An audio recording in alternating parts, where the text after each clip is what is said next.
Ingin bahagiakan kakeknya, Kevin Dix ingin bela timnas Indonesia. Hey kid.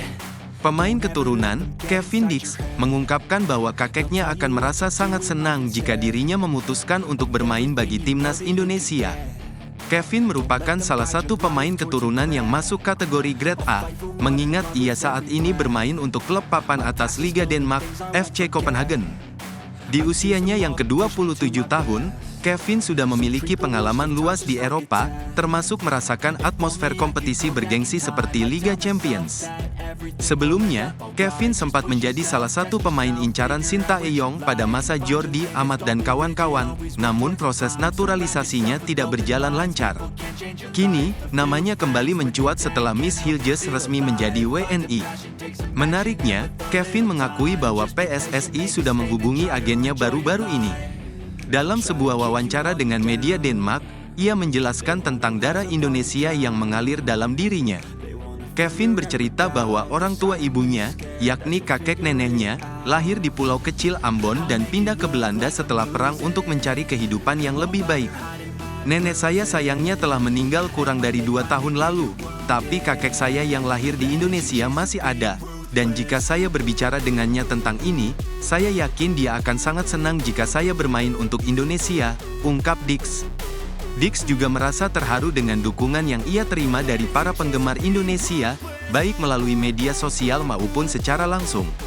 Ia mengatakan bahwa banyak orang mengenalinya saat ia berada di Indonesia.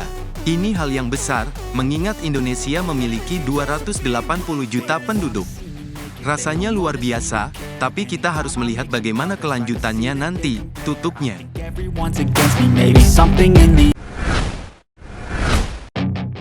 Tak sabar bela Indonesia, Marten Paes dikonfirmasi jalani pemulihan cedera.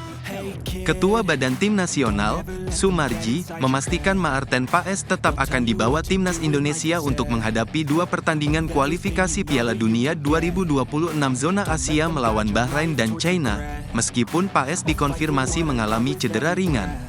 Kiper yang bermain untuk FC Dallas tersebut diketahui mengalami masalah pada pergelangan tangannya, namun cedera ini dianggap tidak terlalu serius.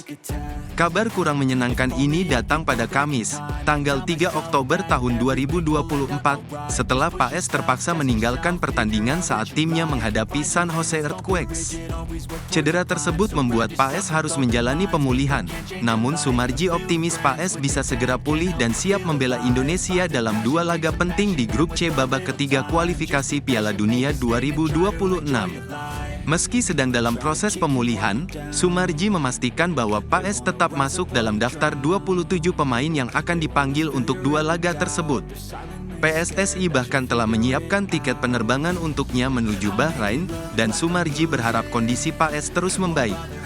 Jika pulih tepat waktu, ada kemungkinan Paes juga akan tampil untuk FC Dallas dalam laga melawan Portland pada tanggal 7 Oktober tahun 2024. Setelah itu, Paes akan langsung bergabung dengan timnas Indonesia yang akan menghadapi Bahrain di Bahrain National Stadium pada tanggal 10 Oktober tahun 2024, disusul dengan pertandingan melawan China di Qingdao Youth Football Stadium pada tanggal 15 Oktober tahun 2024. Kedua laga tersebut menjadi krusial bagi Indonesia dalam upaya lolos ke Piala Dunia 2026.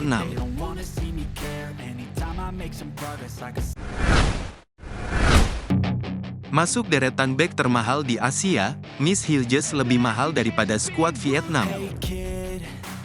Pemain FC20, Miss Hilges, secara resmi menjadi warga negara Indonesia pada hari Minggu.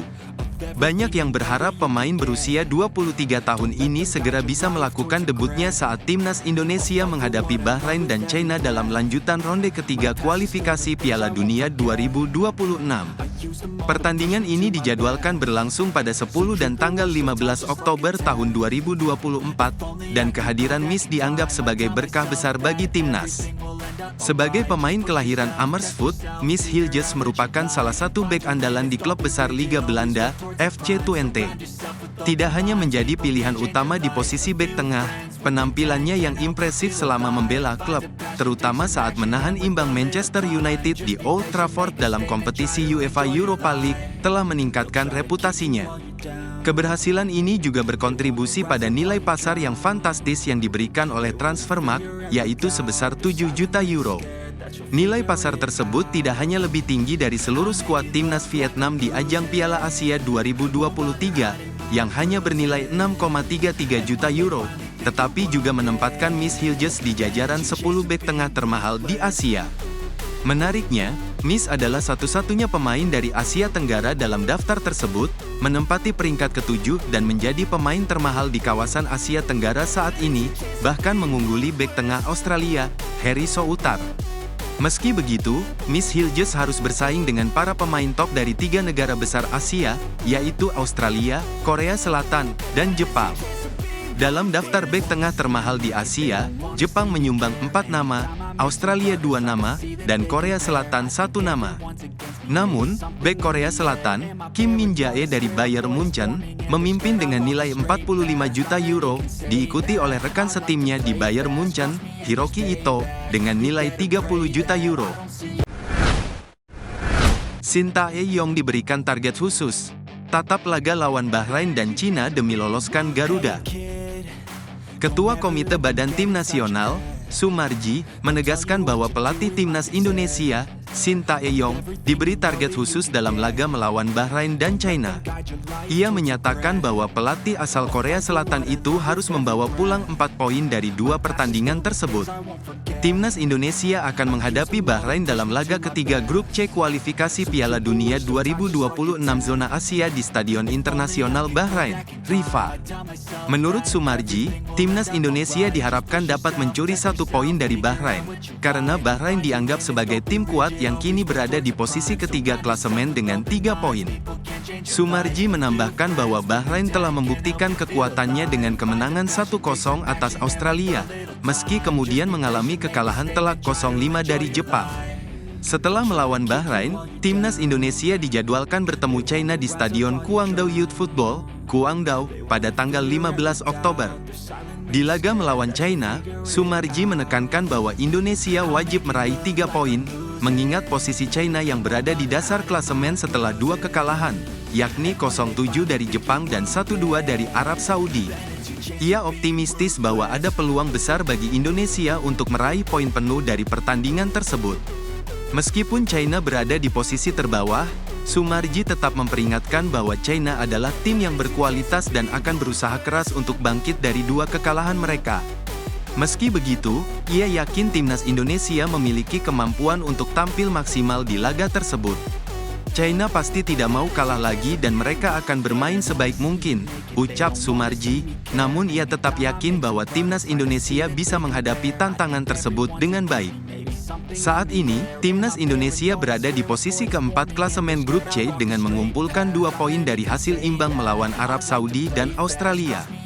Dengan situasi klasemen yang ketat, pencapaian target 4 poin di 2 laga ini akan sangat menentukan langkah Indonesia dalam melanjutkan perjuangan mereka di kualifikasi Piala Dunia 2026.